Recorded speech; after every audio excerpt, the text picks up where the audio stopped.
Hello friends and my dear students. आप सभी का एक बार फिर से मेरे यूट्यूब चैनल साई नवीन मलंग इंग्लिश क्लासेस में स्वागत है। हमने पिछली कक्षाओं में part of speech, elementary knowledge of English grammar के बारे में पढ़ा था और उससे पहले हमने longest and shortest words of English के बारे में भी पढ़ा। लेकिन आज हम इसमें आपको एक बहुत ही महत्वपूर्ण, बहुत ही इम्पोर्टेंट चैप्टर लेकर आ रहे हैं जिसे सिंटैक्स भी कहते हैं। सिंटैक्स का मतलब होता है पार्ट्स ऑफ स्पीच को बिल्कुल सही करेक्ट फॉर्म में लिखना। कितनी पार्ट्स ऑफ स्पीच होती है और पार्ट ऑफ स्पीच का सबसे पहला जो पार्ट है नाउन, आज उसके बारे में हम जानकारी लेंगे क्योंकि ये आपके कॉम्पिटिटिव एग्जाम्स के लिए बहुत ही इम्पोर्टेंट है। और मुझे लगता है कि आपके कॉम्पिटिटिव एग्जाम्स में अगर आपने ये मेरी वीडियो देखी है तो आपको कुछ क्वेश्चंस ज़रूर मिलेंगे जिससे आपको बहुत ही फ़ायदा होगा। तो इस वीडियो को देखते रहिए। तो आज हम इस वीडियो में बिहेवियर ऑफ द नाउन यानी कि नाउन के व्यवहार के बारे में जानेंगे। नाउन सिंगुलर और प्लूरल दोनों होते हैं, या फिर हम कुछ नाउन्स को सिंगुलर से प्लूरल बनाने के लिए कुछ लेटर्स जैसे S, E S, I S, V E S का प्रयोग करते हैं। कुछ नाउन्स हमेशा सिंगुलर ही रहते हैं और उनके संग सिंगुलर वर्ब यूज होती है। कुछ नाउन्स देखने में प्लूरल लगते हैं लेकिन सिंगुलर होते हैं, और कुछ प्लूरल नाउन जो देखने में लगते हैं लेकिन वाकई में सिंगुलर अर्थ देते हैं और जिनके संग वर्ब भी सिंगुलर लगती है। तो आज हम इसी के बारे में आपके इस वीडियो में बात करेंगे। जैसा कि आप जानते हैं कि आप जब कंपटीशन का पेपर देते हैं तो उसमें मिस्टेक्स वाले क्वेश्चंस आते हैं, एक वाक्य में कहीं ना कहीं गलती होती है। वो गलती इस नाउन की भी हो सकती है, यानी कि बिहेवियर ऑफ द नाउन। तो आपको ये जानना बहुत ज़रूरी है कि कौन से नाउन सिंगुलर या प्लूरल होते हैं और किस तरह की वर्ब के साथ एग्री करते हैं। तो स्टार्ट करते हैं। नाउन के बिहेवियर को जानने के लिए हमें इन नाउन्स को कुछ ग्रुप्स में बांटना पड़ेगा। तो हम सबसे पहला ग्रुप देखते हैं आज, कुछ ऐसे नाउन्स जो हमेशा प्लूरल में यूज किए जाते हैं और उनके साथ वर्ब भी प्लूरल ही यूज की जाती है। Always used in the plural and the verb is also used plural. जैसे देखते हैं कौन कौन से होते हैं। Alms, pains, riches, annals, tidings. Alms का मतलब होता है भिक्षा, पेन्स का मतलब होता है कष्ट, रिचेस का मतलब होता है धन, वैसे रिच का मतलब होता है धनी, एनल्स का मतलब होता है इतिहास, टाइडिंग्स का मतलब होता है आपके सूचनाएं। तो इस प्रकार से अगर हम इनको एक वाक्य में प्रयोग करते हैं तो हमेशा इनके साथ वर्ब भी प्लूरल ही रखते हैं। जैसे रिचेस आर ट्रांसटरी, रिचेस का मतलब धन, ट्रांसटरी का मतलब होता है क्षणभंगुर, क्षणभंगुर का मतलब थोड़े समय के लिए होता है। धन जो है वो क्षणभंगुर है, आज थोड़ी देर आपके पास है, कल किसी और के पास होगा।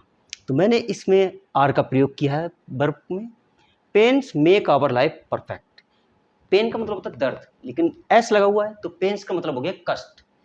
कष्ट हमारे जीवन को पूर्ण बनाते हैं क्योंकि इसमें पेन्स एक प्लूरल नाउन है और इसीलिए मैंने इसमें वर्ब भी प्लूरल प्रयोग किया। हमेशा एक बात को ध्यान रखना कि हमारी जितनी भी वर्ब की फर्स्ट फॉर्म होती हैं वे प्लूरल होती हैं।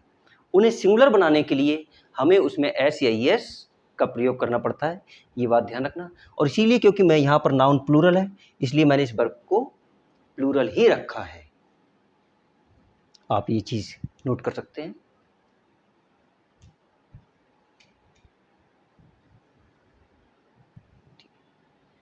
अब उसी ग्रुप में हम एक और बात सीखेंगे कि कुछ नाउन्स जो दो एक से भागों से बनी होती हैं सदा प्लूरल में लिखी जाती हैं तथा वर्ब भी प्लूरल प्रयोग की जाती है।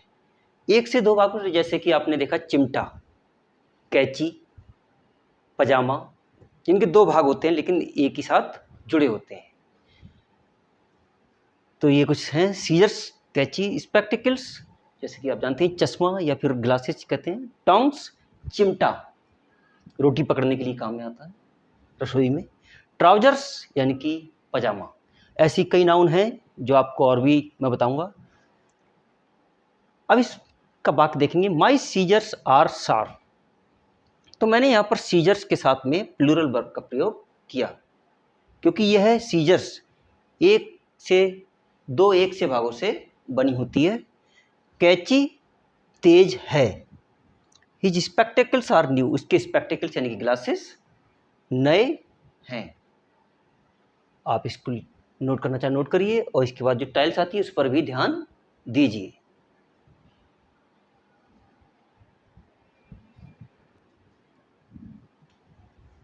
अब हम दूसरा ग्रुप यानी कि सेकंड ग्रुप देखते हैं। इसमें कुछ ऐसे नाउन्स के बारे में बात कर देंगे।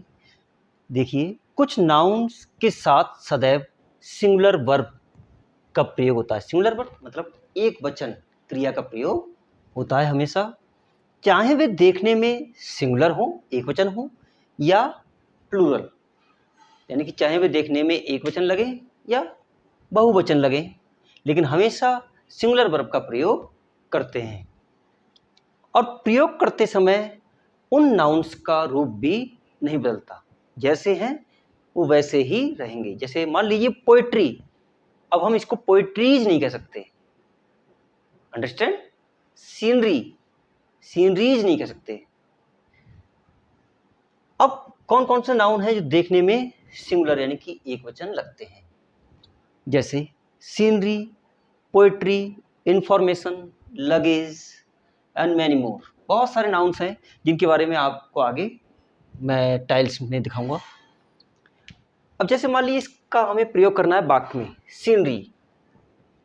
द सीनरी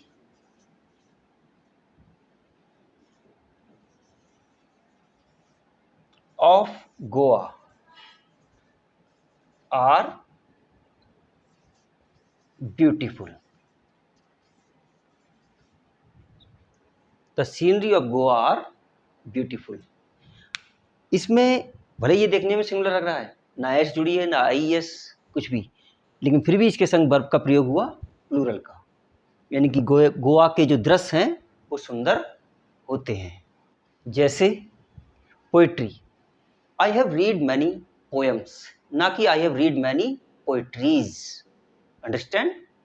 ध्यान से देखिए और समझिए इसको।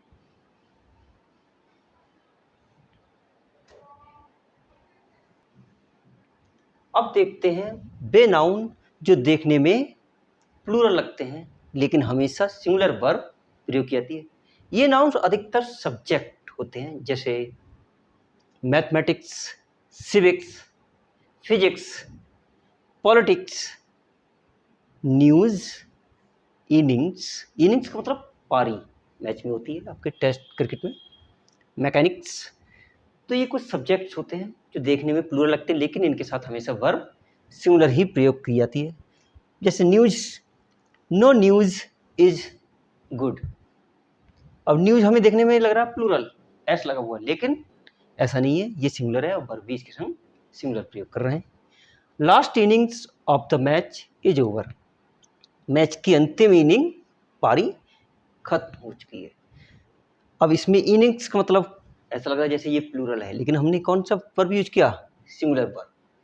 ऐसे ही mathematics is a difficult subject. Mathematics देखने में आपको प्लूरल लग रहा है लेकिन इसका प्रयोग किया गया। तो ये ध्यान से देखिए, और टाइल्स में और भी कुछ नाउन्स दिए गए इसी तरीके के, उनको नोट भी करिएगा। इसी ग्रुप में यानी कि सेकंड ग्रुप में कुछ बीमारियां और स्पॉट्स भी आते हैं, जैसे कि मीजल्स, खसरा, मम्प्स, रिकेट्स, और कुछ स्पोर्ट्स जैसे बिलियर्ड्स, डार्ट्स और अन्य तरह के स्पोर्ट्स भी होते हैं जो देखने में हमें प्लूरल लगते हैं लेकिन उनके संग हम वर्ब सिंगुलर प्रयोग करते हैं। जैसे मान लीजिए मैंने एक वाक्य बनाया, मम्प्स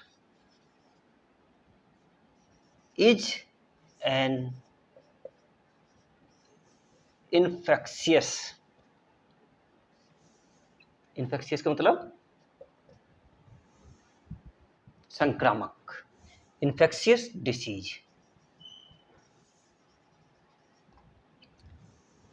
तो इस तरीके से देखने में भले ही ये बीमारी प्लूरल लग रही है लेकिन हमने इसमें वर्ब सिंगुलर प्रयोग की है।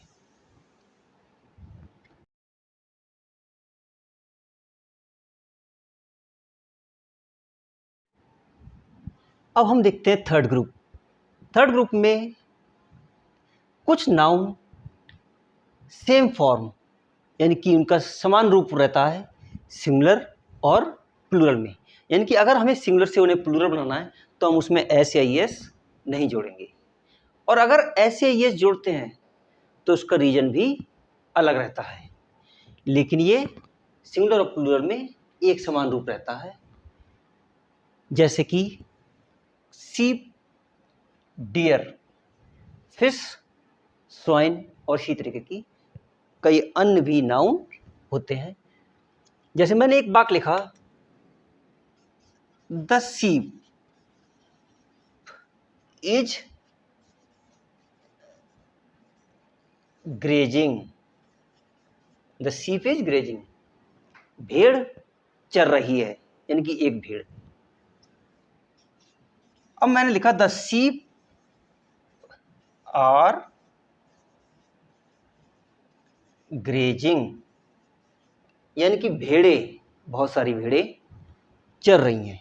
अब ये दोनों बात बिल्कुल सही हैं। इसमें अगर हमने इज का प्रयोग किया है सीप के साथ तो ये भी सही है, और अगर आर का प्रयोग किया है सीप के साथ तो ये भी सही है। यानी कि दोनों ही वाक्य करेक्ट हैं। एक और वाक्य देखिए, जैसे मैंने लिखा फिश लिव इन वाटर। मछली पानी में रहती हैं, या मछलियाँ, यहाँ पर फिश जो है प्लूरल है, पानी में रहती हैं। अब ये किससे क्लियर हुआ? जब हमने इसकी वर्ब को देखा, जो कि वर्ब कैसी है? प्लूरल। मैंने बताया था ना, वर्ब की फर्स्ट फॉर्म हमेशा प्लूरल रहती है। जब ऐसे ये जुड़ते तभी ये सिंगुलर बनती हैं। तो यहाँ पर ये वर्ब जो है आपकी प्लूरल है, और आपकी जो नाउन है वो भी प्लूरल है। मछलियाँ पानी में रहती हैं। अब अगर मैं इस वाक्य को इस तरह लिखूं, there is a fish in water या इन पॉन्ड। तालाब में एक मछली है। तो यहाँ पर भी मैंने फिश का ही प्रयोग किया, और जब बहुत सारी मछलियाँ तब भी मैंने फिश का ही प्रयोग किया। तो इस तरीके से ये नाउन जो है एक समान रहते हैं, चाहे वो सिंगुलर के रूप में यूज हो चाहे प्लूरल के रूप में। इसकी टेल्स को ध्यान दीजिए, और इसी तरह के और नाउन्स भी याद रखिए।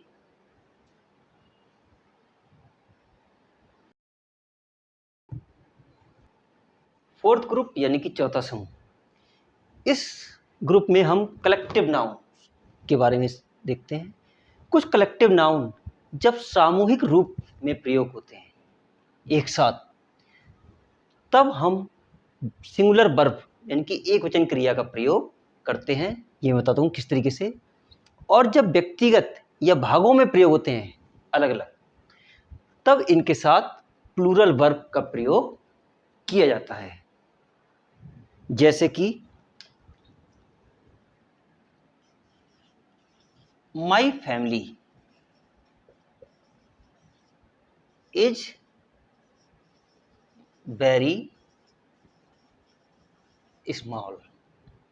मेरा परिवार बहुत छोटा है। ये मैंने सामूहिक रूप से परिवार के सभी सदस्यों को एक साथ बताया कि मेरा सदस्य उसे मिलकर जो परिवार है वो बहुत ही छोटा परिवार है। अब अगर कहूँ मैं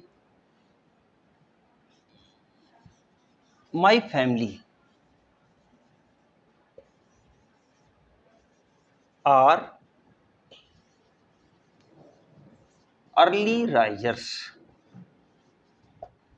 अर्ली राइजर्स का मतलब जल्द उठने वाले।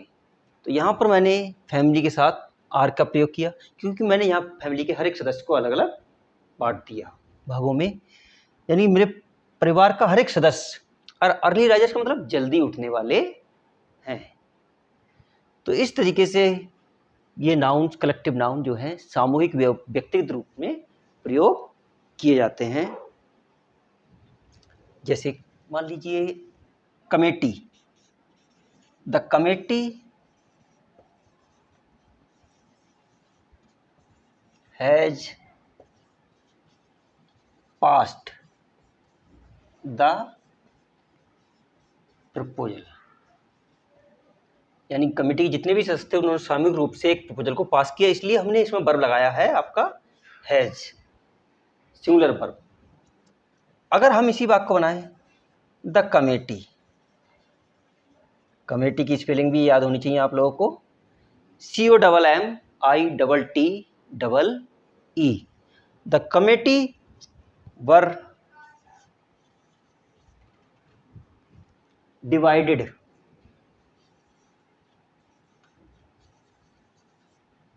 ऑन द या एट दिस प्रपोजल, यानी कमेटी जो है वो इस प्रपोजल पर बढ़ गई। तो इसमें हमने ये यूज किया वर का और इसमें हमने प्रयोग किया हैज का। तो इस तरीके से हम सामूहिक और व्यक्तिगत रूप से कलेक्टिव नाउन का प्रयोग करते हैं और उन्हीं के साथ उसी प्रकार की वर्ब लगाते हैं। ये नोट कर लीजिए और टाइल्स को भी ध्यान से देखिएगा।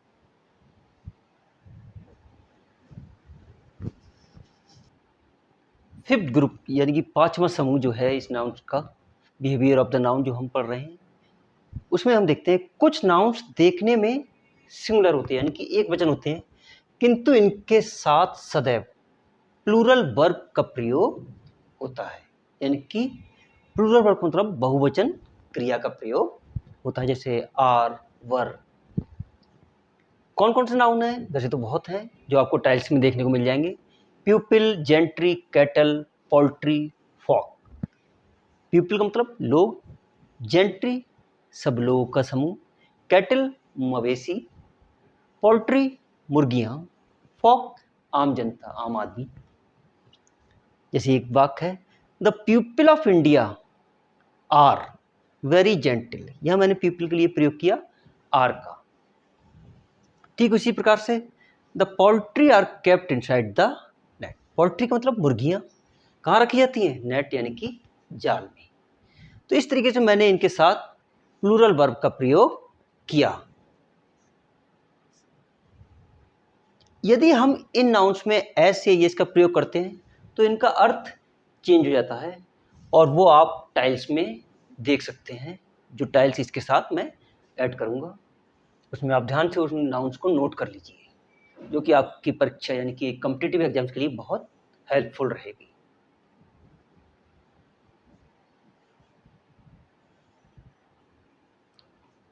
सिक्स्थ ग्रुप यानी कि अगला ग्रुप जो है हमारा समूह है बिहेवियर ऑफ द नाउन के अंतर्गत, जब लेंथ यानी कि लंबाई, मेजर कोई नाप तोल, मनी वेट वजन, नंबर संख्या एक्सप्रेस करने वाले नाउन से पहले कोई प्लूरल संख्या हो। प्लूरल संख्या मतलब कोई बहुवचन संख्या, जैसे 2, 3, 4, 5 कितने भी हो तो उनका रूप नहीं बदलता तथा सिंगुलर वर्ब का प्रयोग होता है। ये कौन कौन से नाउन होते हैं जो लेंथ मेजर वगैरह करते हैं? जैसे फुट, 1000, मीटर, डजन, 100 और कई ऐसे नाउन्स हैं। जैसे अब आप इसको समझने के लिए इन वाक्यों पर ध्यान दीजिए। 2000 rupees is the price of this mobile. अब यहाँ पर मैंने एक प्लूरल संख्या लिखी 2 और यहाँ पर मैंने करा यूज 1000 का एक नंबर यानी कि मनी के लिए, लेकिन मैंने यहाँ पर एस नहीं लगाया। वैसे हम लोग ये सोचते हैं 2 है तो 1000 लगाते हैं। जैसे कभी हम बैंक में कोई चेक भरते हैं तो अक्सर ये गलती करते हैं, 2000 रुपीज, यहाँ रुपी में एस लगाना सही है, इज। लेकिन अब इसके हिसाब से हमें यहाँ पर प्रयोग करना पड़ेगा सिंगुलर वर्ब का। 2000 rupees is the price of this mobile. Second वाक्य देखिए, 6 माइल नॉट माइल्स, कि 6 के हिसाब से आप माइल्स लगा दें, ये गलत है। 6 mile race is not a long distance. It was a 10-year project not 10 years। Understand? It was a 10-year project. तो इस प्रकार से हम इन नाउन्स का प्रयोग करते हैं और ये ध्यान देते हैं कि इन नाउन से पहले कोई प्लूरल संख्या है तो हम उनका रूप नहीं बदलते और उनके साथ सिंगुलर वर्ब का ही प्रयोग करते हैं। इस स्टाइल को ध्यान से देखिए और समझने की कोशिश कीजिए।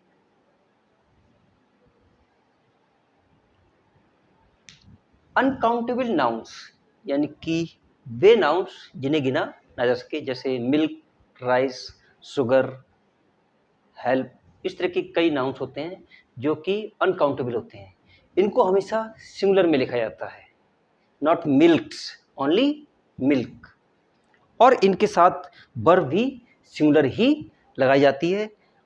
और एक चीज़ और ध्यान देने वाली है कि अनकाउंटेबल नाउन से पहले ए एन का प्रयोग नहीं किया जाता, यानी कि किसी भी आर्टिकल का प्रयोग नहीं होता है। दा का प्रयोग कर सकते हैं कुछ परिस्थितियों में, वो मैं आपको आर्टिकल जब बताऊंगा उस समय आपको क्लियर करूंगा। लेकिन कुछ डिटरमाइनर्स होते हैं। डिटरमाइनर्स का मतलब कुछ ऐसे शब्द जो कि नाउन को डिटरमाइन करते हैं, निश्चित करते हैं, जैसे सम, एनी, ए लिटिल। इन वर्ड्स का प्रयोग हम इन नाउन्स यानी कि अनकाउंटेबल नाउन के साथ प्रयोग कर सकते हैं।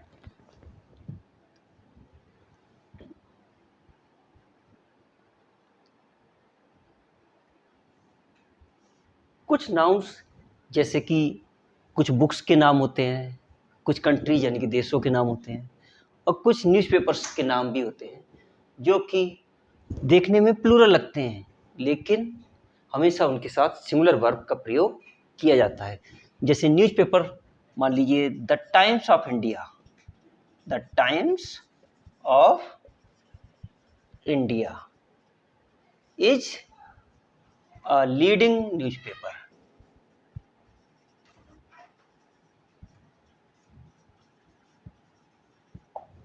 अब यहाँ पर टाइम्स ऑफ इंडिया किससे लग रहा है? टाइम्स से, जैसे ये प्लूरल है, लेकिन ऐसा नहीं है। हिंदुस्तान टाइम्स, तो ये कुछ पेपर्स हैं जो प्लूरल लगते हैं देखने में, लेकिन सिंगुलर वर्ब का प्रयोग किया जाता है। जैसे देश में देखिए the United states of America, लेकिन ये देखने में भले ही प्लूरल, लेकिन ये एक ही देश था पहले, जो कि अब दो भागों में यानी कि दो देशों में बट गया है। ऐसे ही गुलिवर्स ट्रेवल्स, गुलिवर की यात्राएं, ट्रेवल्स भले ही देखने में लग रहा है प्लूरल है, लेकिन ये एक बुक है और ये एक सिंगुलर नाउन है जिसके संग हम सिंगुलर वर्ब का प्रयोग करते हैं। तो कुछ वर्ब्स होती हैं जैसे गुलिवर्स ट्रेवल्स,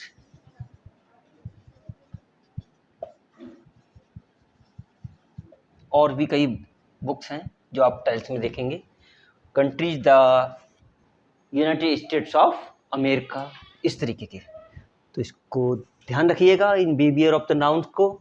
और परीक्षा में मुझे 100% श्योर कह सकता हूँ कि कुछ ना कुछ इसमें आपको कुछ ना कुछ क्वेश्चंस जरूर मिलेंगे जो आप बिल्कुल सही करके आएंगे अगर आप इस वीडियो को ध्यान से देखेंगे। और अगर कुछ समझ में नहीं आता है तो आप कमेंट बॉक्स में मुझसे पूछ भी सकते हैं। मैं पूरी कोशिश करूँगा कि उसका तुरंत आपको जवाब दिया जा सके। और इस चैनल को और मेरी वीडियोस को लाइक, शेयर और सब्सक्राइब करते रहिए। बहुत बहुत धन्यवाद।